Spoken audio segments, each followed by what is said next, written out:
నమస్కారం న్యూస్ 9 టీవీకి స్వాగతం. బ్రేకింగ్ న్యూస్ చూస్తున్నాం. గుండెలు పిండేసే ఘోర విషాదం. వింటూనేంటేనే రక్తం గడ్డకట్టేంత భయంకరమైన ఘటన మేడ్చల్ జాతీయ రహదారిని ఎత్తురోడింది. ఒక సంతోషకరమైన ప్రయాణం క్షణాల వ్యవధిలో ఊహించని మృత్యువుగా మారింది. అసలు అక్కడ ఏం జరిగింది?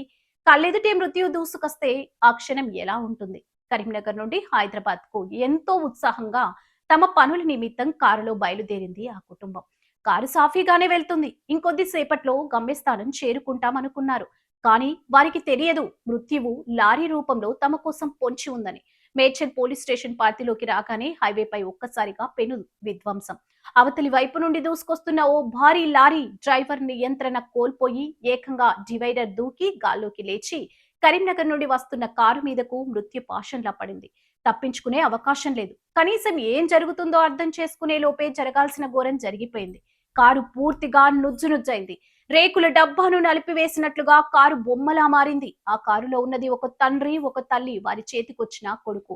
ఏ ఆసుపత్రికి తీసుకెళ్లే అవకాశం కూడా లేకుండా ముగ్గురు అక్కడికక్కడే విగత జీవులుగా మారారు.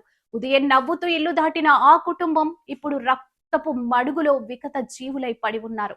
ఒక్క ప్రమాదం ఒక కుటుంబాన్ని సమూలంగా తుడిచిపెట్టేసింది. ఇంతకీ ఆ లారీ డ్రైవర్ ఏం చేస్తున్నాడు? నిద్ర మత్తులో ఉన్నాడా, లేక మధ్య మత్తులో స్టీరింగ్ వదిలేశాడా?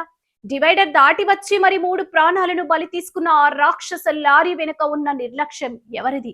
ఈ ఘోర ప్రమాదంపై గ్రౌండ్ జీరో నుండి మరిన్ని వివరాలు అందించేందుకు మా కరెస్పాండెంట్ రిపోర్టర్ లైవ్ లో ఉన్నారు. అసలు అక్కడ పరిస్థితి ఏంటి? పోలీసులు ఏమంటున్నారు? మరిన్ని అప్డేట్స్ కోసం చూస్తూనే ఉండండి న్యూస్ 9 టీవీ.